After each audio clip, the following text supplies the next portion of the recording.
Buenas tardes a todos, a todas, bienvenidos y bienvenidas a este nuevo Instagram vivo del Frente Telefónico, agrupación de los trabajadores y trabajadoras de las telecomunicaciones de FOETRA, Sindicato Buenos Aires, que es el sindicato de los trabajadores y trabajadoras telefónicos y telefónicas. Mi nombre es Ariel Velázquez, secretario administrativo de FOETRA, en la conducción de este ciclo de Instagram vivo que iniciamos allá por el 20 de abril de este año, en el medio de la cuarentena, en el medio de la pandemia del COVID-19, y que fue girando por distintas redes sociales, ¿no? Estuvimos en Facebook Live también, haciendo distintas transmisiones con toda la actualidad de los trabajadores y trabajadoras telefónicos y telefónicas, y también, como siempre lo hemos dicho, con la actualidad nacional y de la región también, ¿no? Tratando de tocar distintas aristas de interés de los trabajadores y trabajadoras telefónicos, telefónicas y de los argentinos y argentinas en general.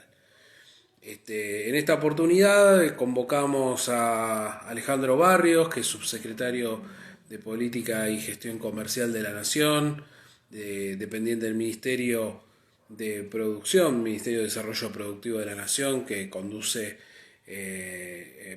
Matías Culfas, y que bueno, tiene una misión importante, que es reactivar todo el aparato productivo, una situación muy compleja que recibió en su momento el gobierno nacional post macrismo, y que actualmente le cayó la pandemia en el medio. Bueno, hay que ver cómo se reactiva la producción y el empleo. Al finalizar la entrevista con Alejandro vamos a estar hablando también de las últimas novedades que estamos teniendo en las paritarias telefónicas, ¿no? Como todos saben, que estamos en plena conciliación obligatoria, así que cuando terminemos la entrevista con Alejandro vamos a estar comentando las últimas novedades que haya al respecto. Ahí veo que está conectado, así que le vamos a mandar la solicitud y ya vamos a arrancar en breve. Perdón, agradezco a todos los compañeros y compañeras que se están comunicando, que se están conectando. Ahí lo veo a Darío Quintanilla, a la compañera Debbie Hernández de Mendoza. Esperamos que Alejandro se conecte y arrancamos con la entrevista con Alejandro, que además es economista, que sabe bastante de la materia económica, así que, bueno, justamente por eso también está en el cargo. Ahí está conectado Alejandro Barrios, bienvenido, le ¿Qué decimos el tal, negro. Ariel? ¿Se escucha bien? Se escucha perfecto, ¿cómo te va, Alejandro? ¿Bien vos? Muy bien, muy bien, ahí se te ve mejor también. Bueno, muchas gracias por esta nota, por esta entrevista con los telefónicos, las telefónicas, en este momento tan importante de nuestro país. Alejandro, bueno, la idea es charlar un poquito de economía, ¿no? De cómo está la situación económica. Arranco quizás por lo de más coyuntura. Se conocieron en estos últimos días los datos bueno, de una caída importante del PBI, de lo que fue el segundo trimestre de este año. Obviamente esto está muy afectado por la situación de la pandemia. ¿Cómo estás analizando la situación económica general y en qué situación los encontró a ustedes, ¿no? Cuando recibieron, digamos, el gobierno después del gobierno de Mauricio Macri. ¿Cómo estás viendo toda la situación en general? Mirá, en principio, cuando llegamos al gobierno en diciembre del 2019, veníamos de 2 años de caída del nivel de actividad. Hay que recordar que el macrismo logró revertir la crisis del 2016 en 2017 para la campaña electoral de medio término, con un fuerte proceso de endeudamiento. Pero ya para el 2018 y 2019, la actividad económica y sobre todo la actividad industrial experimentó un retroceso muy importante dentro de todos los sectores que tiene la economía argentina. El principal que se encarga de este ministerio, que es el industrial, tuvo una caída espectacular. Entonces nosotros en 2019, en diciembre del 2019, nos encontramos con un proceso de recesión que se venía profundizando, muchas actividades productivas con menos del 50% de su utilización de la capacidad instalada, pero aparte nos encontramos con un Estado pensado para un modelo liberal, ¿no? Por ejemplo, yo voy a contar mi propia experiencia. Yo estoy en la Subsecretaría de Política y Gestión Comercial y cuando uno pretende administrar el comercio, la administración del comercio se hace con personas, con empleados públicos, con funcionarios públicos, que llevan adelante los instrumentos de la defensa comercial, de la protección comercial de la industria nacional. Ahora, si uno viene de 4 años de una concepción aperturista, de una concepción liberal, por supuesto que esta subsecretaría no tenía mucha actividad que hacer, ¿no?, en los instrumentos de defensa y de administración del comercio, con lo cual encontré un área prácticamente vacía, pero no solo vacía de personas, Ariel, vacía de sentido. Hay áreas que estaban literalmente vacías. Hay un área que es fundamental para lo que viene, dado los acuerdos que nos dejó el macrismo muy avanzado, los acuerdos comerciales con la Unión Europea, con el EFTA, con Corea. Bueno, todos esos acuerdos que ya fueron de alguna manera cerrados por el macrismo, nosotros vamos a poder morigerar un poco el impacto negativo de esos acuerdos con investigaciones de origen de esas mercancías que se pretendan importar. Bueno, el área de origen, que era una dirección en nuestro gobierno anterior, estaba sin personas. No había una persona, ¿no? Estaba en una cosa. El área de zona franca también estaba totalmente desmantelado. El área de administración de las licencias no automáticas, había un robot, esto es literal lo que te estoy diciendo, había un robot que cuando un importador cargaba el formulario de importación, se aprobaba automáticamente. Entonces nos encontramos con una situación económica muy destruida y aparte con un Estado al que hay que empezar a reconstruir nuevamente para el nuevo modelo de desarrollo productivo que nosotros queremos implementar, ¿no? Hay que llenarlo de sentido y de personas que estén de acuerdo con ese sentido, ¿no? Bueno, cuando estábamos en pleno proceso de reacomodarnos área por área para este nuevo proceso, sucedió lo que sucedió con la pandemia y hubo que suspender momentáneamente todo eso y ponernos a abastecer al sistema de salud argentino con la producción industrial, ¿no? Hubo que hacer respiradores, hubo que hacer un montón de textiles para los médicos, para los enfermeros, hubo que reacomodar lo que nosotros habíamos pensado en diciembre para la emergencia. Y cuando decidimos cuidar la vida sobre la economía, en marzo, todos nosotros que somos usuarios de las estadísticas socioeconómicas, sabíamos que en septiembre los datos del INDEC del segundo trimestre, que era abril, mayo y junio, iban a dar como dieron. Para nosotros no es una sorpresa que los datos del mercado de trabajo son catastróficos, dado nuestro pensamiento, nuestro origen popular. Pero nosotros sabíamos eso. Por eso se intentó morigerar esa decisión que se tomó de preservar la vida versus la economía con un montón de políticas públicas que pretendieron morigerar eso.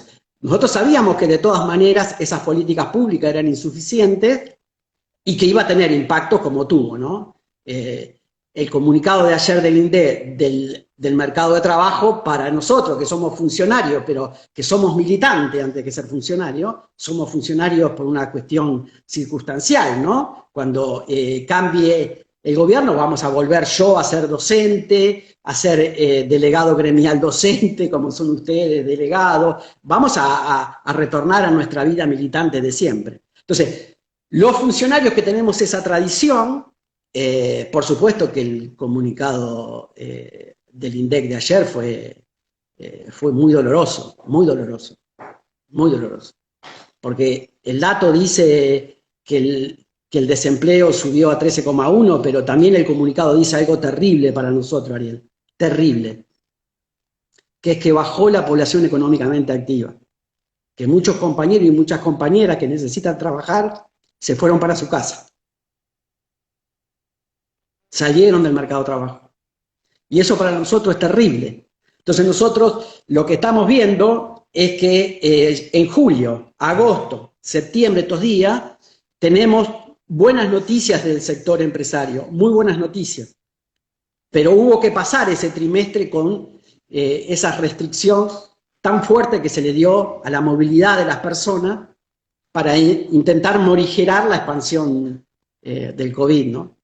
Pero ahora estamos en condiciones de dar buenas noticias como la está dando el presidente cada vez que sale a inaugurar una planta, a inaugurar un parque industrial, a viviendas, lo que fuera. La actividad empezó a moverse en julio, se consolidó en agosto y en septiembre viene tirando fuerte la demanda.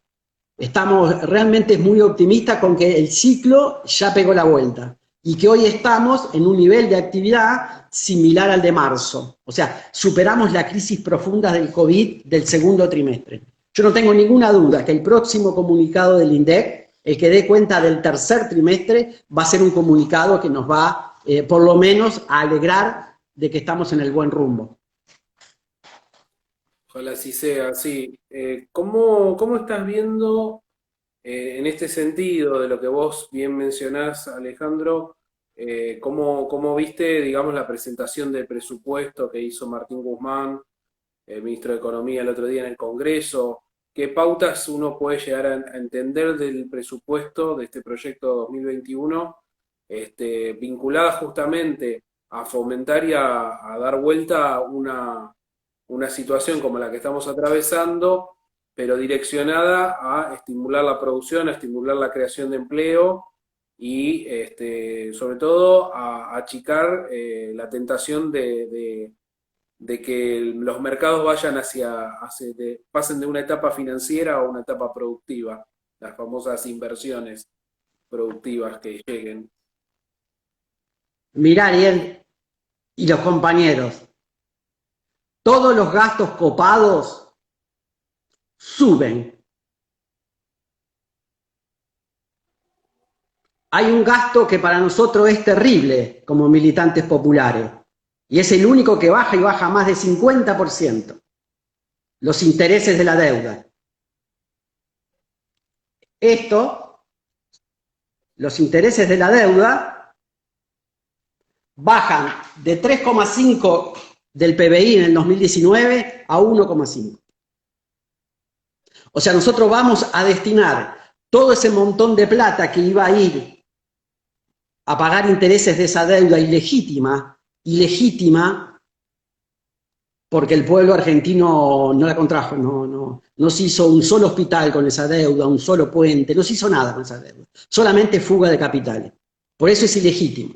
Entonces, esa montaña de plata que iba a ir para ahí se renegoció de tal manera que ahora vamos a destinar menos de la mitad a otros gastos de eso.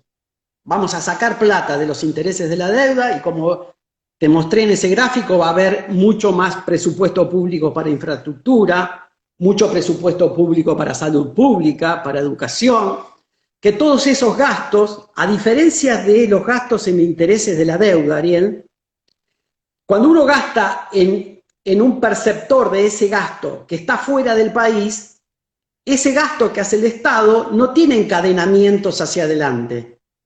Porque yo le estoy pagando intereses a una persona que está en Nueva York, que está en Japón, que está en Europa, y que gasta y consume ahí. Si yo como Estado gasto en un maestro, gasto en un enfermero, gasto en un empleado público, el gasto que realiza el Estado realmente después se transforma en actividad económica, con lo cual se transforma en recaudación. El gasto más improductivo que hace el Estado es el gasto en intereses de la deuda, ¿no? Porque no tiene encadenamientos positivos hacia adelante. No tiene nada de positivo el gasto en intereses de la deuda. Bueno, ese es el que baja pronunciadamente en el presupuesto que presentó el ministro Guzmán, y suben todos los otros gastos que tienen que ver con la actividad económica local. Pero además una cosa, nosotros con este gasto destinado a la economía real interna, más las políticas institucionales que generan un marco de inversión, lo que estamos esperando es que la inversión privada sea el motor de crecimiento del 2021. Porque ¿sabés qué está pasando, Ariel? Que como mostramos hace 2 días que fuimos a Visuar en Cañuelas, las heladeras Samsung se hacen acá ahora. Los lavarropas Samsung se van a hacer acá. Los hornos eléctricos Samsung se van a hacer acá. Con trabajo nacional, con trabajo, ¿no?, argentino.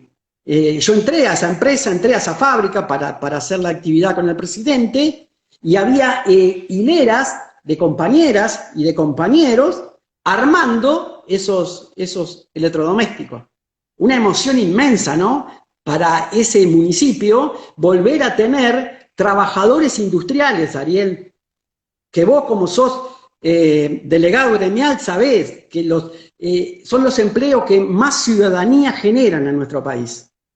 Por la historia de nuestro pueblo, por la historia de nuestro sindicalismo, crear un empleo industrial genera unas externalidades tremendas, ¿no? Porque va a haber más aportes al sistema jubilatorio, va a haber más aportes a las obras sociales, va a construir ciudadanía.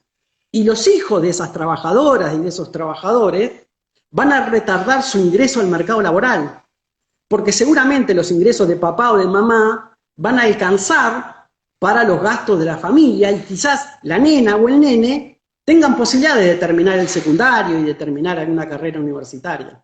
Porque mamá y papá bancan, ¿no?, porque tienen empleos industriales formales, y por la historia de nuestro pueblo, esos empleos industriales formales tienen un nivel relativamente que alcanza para eso.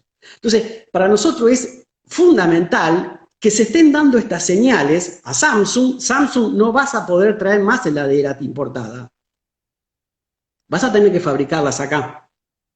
Y los hornos eléctricos, mirá, nosotros quisiéramos que también lo hicieras acá. Bueno, a ver, negociamos, se concretó. Si ustedes realmente van a regular el comercio exterior así, no solo con Samsung, sino con todas las marcas, yo produzco acá. Pero ustedes le tienen que pedir lo mismo a todas las marcas. Sí, señor, le vamos a pedir lo mismo a todas. Bueno, si le piden lo mismo a todas, yo produzco acá. ¿Y sabés qué otra cosa pasó ayer? Habían empezado a cerrar con el macrismo las fábricas de zapatillas. Nosotros, en el gobierno de Néstor y de Cristina, habíamos logrado que Adidas, Nike, Topper, Puma se radicaran en Argentina, y las zapatillas que usan los pibes y las pibas en nuestro país fueran argentinas. Vino el macrismo y le dijo a estas multinacionales: ustedes no tienen por qué estar obligadas a producir acá, ustedes pueden traer las zapatillas de donde quieran. Por supuesto que estas multinacionales dijeron: las traigo de afuera, del sudeste asiático, a la mitad del precio. Bueno, llegamos nosotros y otra vez hicimos el mismo ejercicio. Llamamos a las empresas: miren, nosotros tenemos la voluntad de que ustedes vuelvan a producir zapatillas en Argentina. Bueno, negociemos, volvemos a hacer zapatillas en el Dorado de Misiones, Ariel. El Dorado de Misiones. Volvemos a darle oportunidad de empleo industrial a los vecinos del Dorado de Misiones. Entonces, tenemos todas esas señales del sector privado, que si uno le da un marco donde vas a tener una demanda y vas a tener una oferta relativamente protegida, porque vamos a regular el comercio exterior, aparece la inversión productiva por sobre la financiera. Estamos hablando con Alejandro Barrios, el negro le decimos a Alejandro, o le dicen, no sé por qué, es subsecretario. No sé por qué será. No sé por qué será.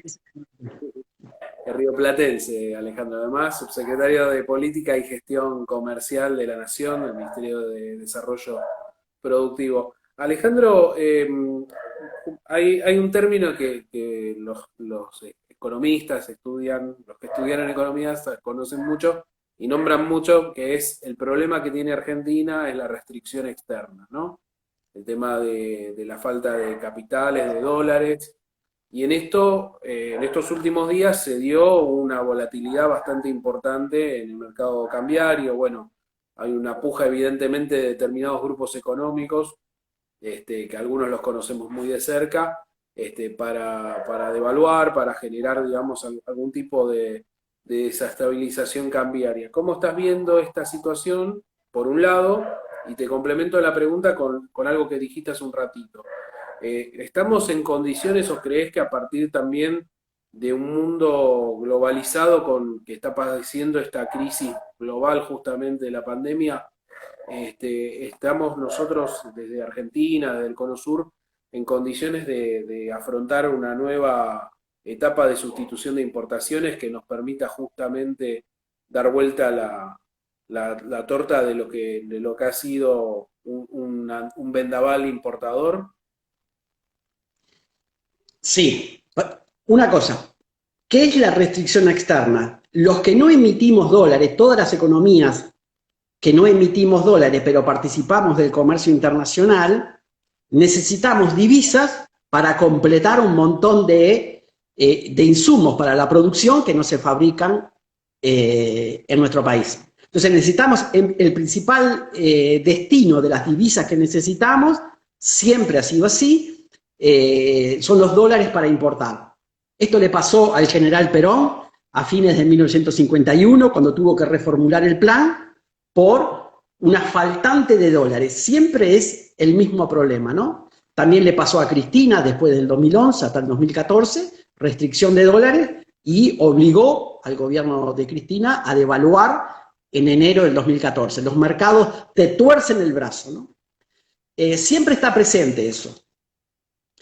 Hay una forma de salvar esa restricción, que es la manera más fácil a la que siempre apelan los liberales argentinos, ¿no? Cuando le faltan dólares, a Martínez de Oz inició un proceso de endeudamiento. Cuando le faltaron dólares al Menemato, inició un segundo proceso de endeudamiento. Cuando le faltaron dólares a Macri, salió y generó la mayor dinámica endeudadora que conoce la historia argentina, ¿no? Ahora, nosotros tenemos una restricción en nuestra formación, Ariel, que nosotros no podemos ir por el camino fácil. No podemos conseguir dólares de la manera que lo consiguen los liberales. Néstor no lo hizo, Cristina no lo hizo, y Alberto ya dijo que no lo va a hacer, y yo creo mucho en la palabra del compañero, ¿no? Mucho en Alberto. Y Alberto ha dicho claramente, nosotros la restricción de divisas, o la restricción externa, como vos decís, no la vamos a solucionar con más endeudamiento. La vamos a solucionar con una expansión de nuevos destinos exportadores y con un proceso de sustitución de importaciones. Yo estoy para eso acá. La función primaria de la Subsecretaría de Política y Gestión Comercial es la protección comercial, ¿no? Entonces, si tenemos pocos dólares, como dice Alberto, los tenemos que destinar a las importaciones que generen encadenamientos productivos. Él dice, los dólares están para la producción. ¿A qué se refiere?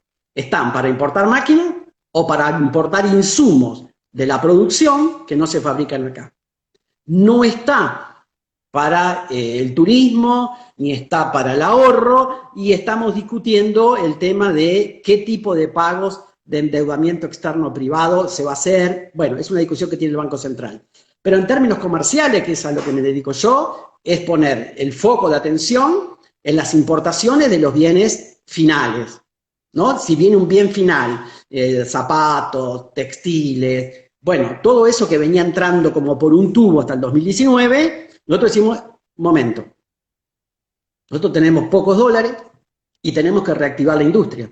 Y para que la industria se reactive necesita dólares, porque necesita importar insumos e importar bienes de capital. Entonces nosotros estamos, ¿no? Embriague, acelerador, estamos regulando el comercio exterior. Entonces, lo que ha dicho Alberto respecto a este problema que vos estás planteando y que es histórico de nuestros procesos populares, siempre que aparece un gobierno popular, aparece este tema, la restricción, ¿no? Le apareció a Cristina, le apareció a Perón, y nosotros heredamos esto ya desde Macri. ¿Cómo lo resolvemos los que somos del campo nacional y popular? De esta manera, aumentando exportación y regulando el comercio exterior. ¿Cómo lo resuelven los liberales? Liberando los mercados de cambio y esa mayor demanda de dólares la abastecen con deuda externa. Bueno, eso para nosotros es suicida, nosotros no vamos a hacer eso, por lo tanto el protagonismo de administrar el comercio va a ser creciente a medida que la economía se reactive, ¿no? Seguro. Alejandro, te traslado un par de preguntas de compañeros que ahí estuvieron escribiendo, están muy activos los compañeros y no solo son telefónicos, sino son público en general, pero justamente todos son telefónicos.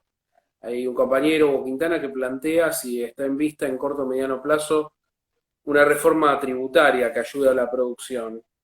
¿Considerás que habría que encarar una reforma tributaria? Porque bueno, ahora está el tema del aporte a las grandes fortunas, ¿no? De las grandes fortunas, mejor dicho, que es por única vez. Pero bueno, siempre se habla del tema impositivo y uno de los mitos, ¿no? De que Argentina tiene una alta presión tributaria, cosa que para mí no es así. Bueno, creo que muchos sabemos que no es así. Ese es uno de los temas que te plantean, y otro tema que te plantean es el tema de la flota mercante, si no se plantea como una palanca para no depender tanto de las multinacionales el tema de la flota mercante.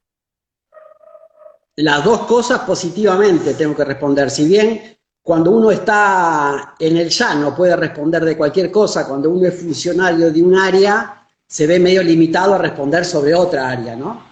Pero la cuestión tributaria, por lo que han dicho tanto el ministro como el presidente, sí que hay que hacer una revisión de la estructura tributaria argentina, sí, claro, sí, claro. Hay que volverla más Robin Hood, no tanto Hood Robin, ¿no? Hay que reemplazar un poco a Robin Hood con una nueva institucionalidad tributaria, ¿no? Cobrarle impuestos realmente a los que tienen capacidad de tributar y aliviar un poco a los que tienen menos capacidad de tributar y sobre todo a la producción, ¿no? Ahí hay un camino a recorrer, porque nosotros tenemos la visión de que Argentina tiene que recuperar competitividad externa, pero esa competitividad externa no tiene que estar atada a ninguna reforma laboral, ni tiene que estar atada a ninguna baja del costo laboral argentino. Tiene que estar atada a otras agendas, baja del costo de logística, baja del costo de transporte, baja de esta exportación de impuestos que hace Argentina. Cuando exporta un contenido de valor agregado dado por los trabajadores, pero también exporta cargas tributarias. Bueno, ver cómo se elimina ese componente del costo en esa exportación que tiene que ver con lo tributario, ¿no? Hay un camino para recorrer y el Ministerio de Economía, que es el que tiene la función primaria sobre este tema, nosotros participamos de mesas donde llevamos casos puntuales de algunas industrias que tienen una carga tributaria relativamente alta y hay una mesa de diálogo entre el Ministerio de Desarrollo Productivo, que es la producción, y el Ministerio de Economía, que es lo fiscal, ¿no? Ahí hay un diálogo fluido y el compañero que hizo esa pregunta, yo podría responder que Argentina entra en un sendero de discutir su estructura tributaria, sin duda. Y sobre la cuestión de la Marina, por supuesto que nuestra agenda es fortalecer los astilleros. Ya vieron lo que hicimos con la hidrovía. Tenemos vocación de industrializar este país y para eso ese tema es también muy importante para nosotros, muy importante. Bueno, Alejandro, te queremos agradecer por tu tiempo, por haberte prestado este diálogo con los compañeros telefónicos, telefónicas. Te manda saludos a Paula Reyfortes, que sé que estuvo con vos en la Universidad de Moreno, corregime si no es así. Sí, Pero sí. me dijo, mandale saludos a Alejandro, que lo quiero mucho, y bueno, te los traslado formalmente aquí. Y bueno, el agradecimiento, como siempre, escucharte es un placer. tuvimos la oportunidad, hace un par de años tuve la oportunidad de compartir un panel con vos ahí en el Discépolo, Ajá, de con acuerdo. queridos compañeros como Caro Brandari y Francisco Cafiero, así Sí. que bueno, la coherencia y la alegría de que estos compañeros estén en el Ejecutivo para mí, para los militantes, es muy gratificante. Te agradezco nuevamente que te hayas prestado este diálogo con los telefónicos, Alejandro. Bueno, a las órdenes, un abrazo, un saludo, un abrazo grande a Paula. Ojalá la podamos recuperar para el sistema educativo argentino, más allá que yo sé que ella anda con alguna pata en la formación sindical, también los pibes de nuestra patria precisan de muchas Paulas, ¿no? Para construir activos que los pibes populares no tienen cuando entran a la universidad. Nuestros pibes no tienen los activos que tiene la clase media de Buenos Aires cuando entra a la universidad. Y los acompañamientos de las Paulas morigeran esos déficits y acompañan ese primer añito que es tan importante para que la puerta giratoria no sea, ¿no? Que los pibes entran y salen porque tienen miedo al fracaso. Entonces, que haya Paulas, Rey Forte ahí acompañando, va a hacer que haya menos sangría de los gurises que ingresan a nuestras universidades en el conurbano. Bueno, muchas gracias, Ale, te mando un abrazo muy grande. Chao, un abrazo. Ahí pasaba Alejandro Barrios, compañero subsecretario de Política y Gestión Comercial de la Nación, dependiente del Ministerio de Desarrollo Productivo, que comanda Matías Culfas en, en el Ministerio, el histórico Ministerio de la Producción, ¿no? Ministerio de Desarrollo Productivo de la Nación. Bueno, un buen panorama del aspecto económico y nos parecía importante hablar con alguien del aspecto económico productivo, pero además con un compañero que desarrolla tareas educativas, que conoce el mundo sindical, que se formó también, formó su conocimiento en economía en estos ámbitos también y que bueno, que esté dándole el empuje a la producción nacional, ¿no? Tan derruida en los años del macrismo, 25.000 comercios cerraron el macrismo y van atados los comercios a la producción, la industria y el comercio van de la mano una de la otra, ¿no?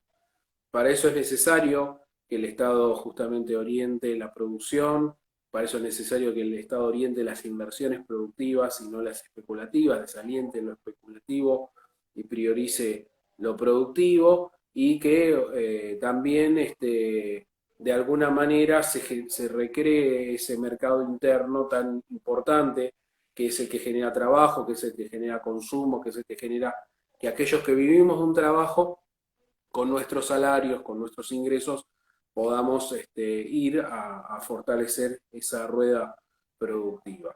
Esa rueda productiva se hace por arriba y se hace por abajo. Y justamente de esto queremos conversar también en este Instagram vivo, aprovechando haber retomado el Instagram vivo, aprovechando la charla con Alejandro, hablar de las paritarias telefónicas, ¿no?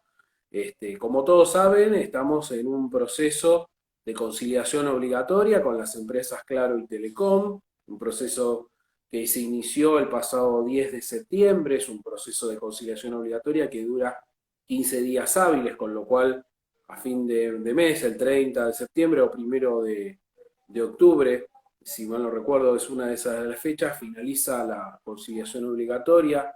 Se están llevando adelante negociaciones para intentar destrabar lo que ocasionó en ese momento la declaración del paro en Telecom y Claro.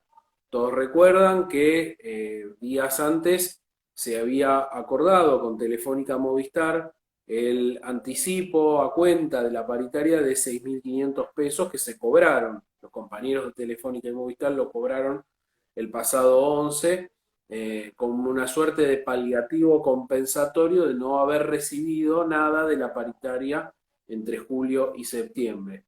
Esos 6.500 pesos no significaron ningún aumento concreto ni porcentaje, digamos, concreto en la escala salarial, sino que vinieron a paliar no haber percibido ningún ingreso durante ese periodo, como de alguna manera generar una oxigenación en la negociación y permitir que la negociación colectiva continúe, que la negociación colectiva se dé en el marco de la discusión de fondo, ¿no? Que es la que necesitamos, que es cómo recuperamos salario, que es cómo la escala salarial se mueve, que es cómo recuperamos justamente el poder adquisitivo de los salarios en un marco de los movimientos que está habiendo de precios, ¿no? Esto que pasó en el mes de julio con un 1,9% de IPC, un IPC que venía moderado, que venía, si bien todavía es alto, venía con alguna tendencia a la baja, pero bueno, en agosto hubo un rebote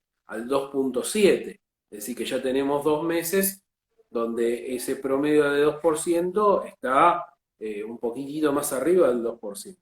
Entonces necesitamos justamente los trabajadores y trabajadoras de las telecomunicaciones, como los trabajadores y trabajadoras en general, recomponer nuestros salarios y por eso se iniciaron las negociaciones con una idea, que era generar negociaciones de corto plazo por la volatilidad de la situación, por la pandemia, por demás cuestiones, que vayamos teniendo recuperación del salario de manera inmediata y a partir de esa medición de corto plazo ir manejando una previsibilidad no muy larga, porque realmente podemos estar en una situación económica todavía no muy estable que digamos. A eso ninguna de las compañías se avino a negociar, pero sí Telefónica Movistar generó ese pago de 6.500 pesos, se llegó a ese entendimiento para justamente paliar y no resolver todavía definitivamente el tema de la paritaria, pero por lo menos que los compañeros cuenten con un dinero extra mientras se sigue discutiendo en la discusión de fondo. Claro y Telecom dijeron no, no hay ni siquiera 6.500 pesos, no hay nada. Mantuvieron su intransigencia como la están manteniendo por lo menos hasta el día de ayer, ¿no? Que fue que estaba la conciliación obligatoria, que está la conciliación obligatoria. En el día de hoy también había una audiencia de conciliación obligatoria, de eso no tenemos novedades, por supuesto, todavía. Y lo que estamos planteando en esa mesa, justamente de conciliación, que es la que eh, fue declarada ante la falta de acuerdo con Telecom y con Claro, en este caso por esta suma, que Telecom y Claro pongan los 6.500 pesos. Y a partir de ahí, la idea del sindicato, de la mesa de unidad sindical que conforman las distintas federaciones, la FATEL, FOESITRA, CPTEL, FOMTRA, es negociar la escala salarial como corresponde. El 30 de junio venció la paritaria anterior, corrimos unos días, logramos cerrar la paritaria 2019-2020 con un promedio de 43%, que en la medición interanual estuvo acompañando ese promedio de la inflación, y lo que estábamos planteando era no perder contra la inflación y tener un aumento acorde a esa situación. Bueno, las empresas evidentemente no creo que no sea un tema de comprensión, sino que es un tema de direccionalidad política donde, como lo han visto, digamos, ¿no? Esto es público, digamos, ¿no? Han manifestado que han afrontado una cantidad de gastos extra por la pandemia y que por lo tanto no están en condiciones hoy de resolver una situación salarial. Bueno, totalmente en desacuerdo con esa situación, por eso afrontamos un plan de acción que inició con las asambleas informativas en los lugares de trabajo de 2 horas por turno y especialidad, que fueron muy bien acompañadas por todos los compañeros, todas las compañeras participaron activamente de las mismas, una participación superior al 90%, con picos del 100% en distintos sectores, en todo el país. Esto es muy importante, que se ha realizado en todo el país, tanto en las áreas de telefonía móvil como de telefonía fija. Bueno, todos los sectores, no vamos a, los que muy bien nombra ese comunicado, si mal no recuerdo, de la mesa de unidad sindical, dando cuenta de esa alta participación. El paro que estaba programado para el día 10 iba a ser importante, sin lugar a dudas. Nosotros veníamos midiendo que esto iba a ser así en Telecom y Claro. Después de un par de encuentros, el Ministerio de Trabajo de la Nación dictaminó la conciliación obligatoria, que es una instancia en la cual obliga a las partes a sentarse y a intentar encontrar un punto de resolución para resolver justamente el motivo que nos llevó a este conflicto. Esta es la situación en la que estamos, como les decía, son 15 días hábiles que se iniciaron el pasado 10 de septiembre. Si las cuentas no me fallan, el 30 de septiembre sería el último día de conciliación obligatoria. Ahí preguntaba Fernando Suriano, compañero de Telecom del edificio Albert Thomas, si se puede extender 5 días hábiles más. La respuesta es sí. El Ministerio de Trabajo, la ley de conciliación obligatoria, negociación colectiva, prevé esa situación. Claro está que esa situación también tiene que tener un fundamento, ¿no? Que es tratar de justamente encarrilar lo que no se pudo encarrilar hasta el momento del cierre del primer tramo de conciliación obligatoria. Nosotros esperamos que cuanto antes Telecom y Claro, en este caso puntual, se sienten y discutan y acuerden. Y poder negociar justamente la paritaria salarial 2020-2021. Es decir, iniciar la conversación, pero no iniciar la conversación porque conversaciones hubo, pero sí llegar a un acuerdo que justamente nos permita resolver toda la situación salarial, por lo menos la situación salarial de momento, de coyuntura. Sabemos los telefónicos, sabemos las telefónicas cuál es la situación que atravesamos, sabemos los problemas que hay en cada una de las distintas compañías. Me quiero referir muy brevemente, porque sé que tuvo mucho rebote lo que sucede, lo que está sucediendo en Telecom. Realmente en el día de ayer fue muy penoso escuchar de palabra de algunos directivos de Telecom las provocaciones que han, que han realizado a través de esta comunicación interna que realizan.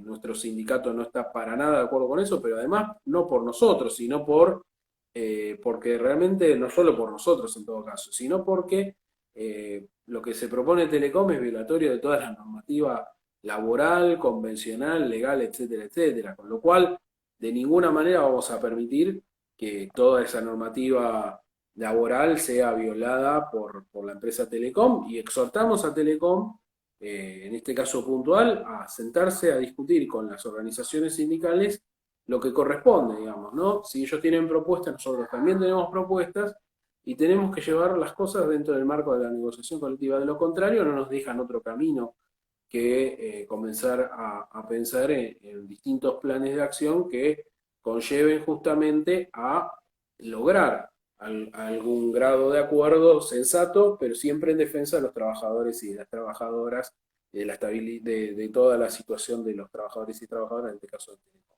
Sabemos de la situación que también atraviesan los compañeros de Telefónica, principalmente áreas que tenían un caudal de horas extraordinarias importante y que por el tema de la pandemia fueron cortadas. Sabemos de la situación de los compañeros y las compañeras de Claro. Hemos charlado en un Facebook Live hace muy poquito tiempo con una de las normalizadoras, con Paola Sasso, y nos contaba cuáles eran las problemáticas que tenían los compañeros y las compañeras de Claro. Por eso estamos intentando agotar todos los caminos de diálogo y de negociación, que en este caso son legales, por la vía de la negociación colectiva, para comenzar a destrabar la situación salarial.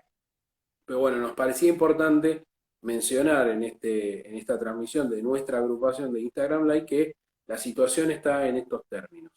Negociación colectiva en el marco de la conciliación obligatoria, que lo que obliga a las partes es a una suerte de no innovar en el conflicto, no generar medidas de acción directa. Por supuesto, todo lo que esté por afuera, en la medida que no sea distorsivo de una negociación, se puede comentar y realizar, pero este es el marco en el cual estamos atravesando, y en la autoridad ministerial, bueno, ante la autoridad de aplicación, exponiendo nuestras razones, que las tenemos sobradas, de por qué necesitamos y nos merecemos el aumento salarial, en este caso en Telecom y Claro, pero bueno, en toda la actividad.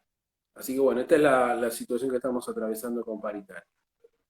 Por último, antes de despedirme de todos ustedes y de todas ustedes en esta transmisión, agradeciéndole a infinidad de compañeros y compañeras que vi que se sumaron, bueno, ahora se sumó Leo Rodríguez, Catherine Forestieri, ahí veo Ferzuliano, Ale Camacho, que siempre está, Nico Supán, la veía Inés Mosalas por ahí, Karina Greppi, bueno, muchísimos compañeros, Nia Samaniego, Ricardo Leal, que preguntó lo de la Marina Mercante, Miriam Gerbatich, que ahí mandaba mensajes de gratificación con la entrevista con Alejandro Barrios, Daniel Tonietti, agradezco a Daniel, que siempre está también, Gabriel Lerner, bueno, Hugo Quintana lo habíamos nombrado, bueno, a Eduardo D'Amico, ahí veo varios compañeros, el Pipi Scalisi, compañero secretario de actas, gracias Pipi, Jorge Peloso, Ferre Espínola, ahí veo Joaquín Noya que también se sumó,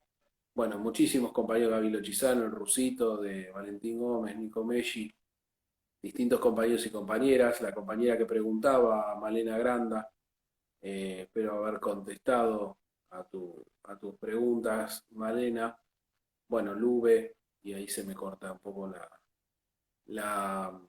la cantidad de compañeros y compañeras. Bueno, un montón de compañeros, Agustín Dovino, ahí lo veo también, Pablo González, Marcelo Lozada, Darío Quintanilla, abrazo a Darío, compañero Rosario, Mario Pucama, Alfredo Moreno, distintos compañeros y compañeras, Marquito Serafín y Javier Agostena, que siempre está atento a los Instagram vivos. Gracias a todos y todas por sumarse.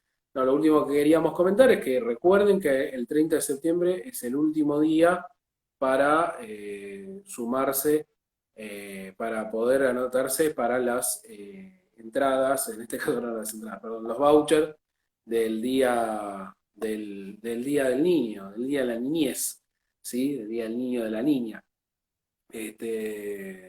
Así que ahí entren a la página de Foetra, foetra.org.ar, está el link al formulario para poder inscribirse, para poder anotarse. Recuerden que son chicos hasta 15 años de edad inclusive, chicos y chicas, y chiques hasta los 15 años, que el voucher es por 1.000 pesos, que es para un libro, digamos, en Jenny el Ateneo o cualquier producto que comercialice Jenny el Ateneo, que ese voucher es compatible con otras promociones que realice la empresa, Jenny el Ateneo, que no es acumulativo, es decir, si tienen 2 hijos o 3 hijos, no es que pueden ir y decir, bueno, compro por 3.000 pesos, no.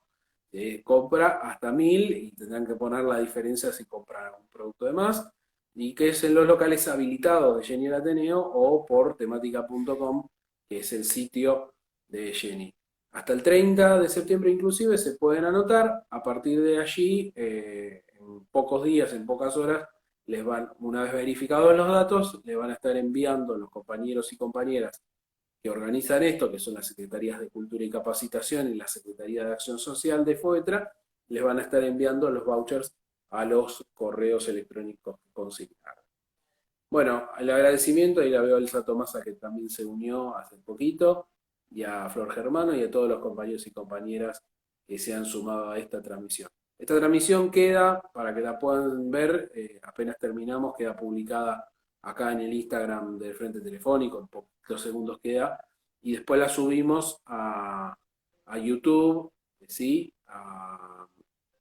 Y al Facebook, a todas las redes sociales del Frente Telefónico. Ahí que ponía David Hernández, ojalá algún día en Mendoza, ojalá esperemos que muy pronto podamos ir, tengamos un gremio que nos represente. Bueno, tarea de cada compañero, cada compañera, fortalecer los sindicatos. Esto es muy importante, que todos los compañeros y las compañeras somos los que hacemos los sindicatos. Los sindicatos son nuestras herramientas. Las tenemos que fortalecer. Fortalecerlas no implica decir a todo que sí, tampoco implica decir a todo que no, simplemente comprometerse y activar en el lugar de trabajo y siempre con la mira clara de que el enemigo está enfrente y a eso lo tenemos es a quienes tenemos que dirigir nuestras broncas, con inteligencia, por supuesto, y con la razón, que es la que nos asiste a los trabajadores y a las trabajadoras. Bueno, nos siguen en las redes sociales, estamos acá en Instagram, en Facebook, en Telegram y en nuestro canal YouTube como Frente Telefónico. en Twitter @Frente Telefónico.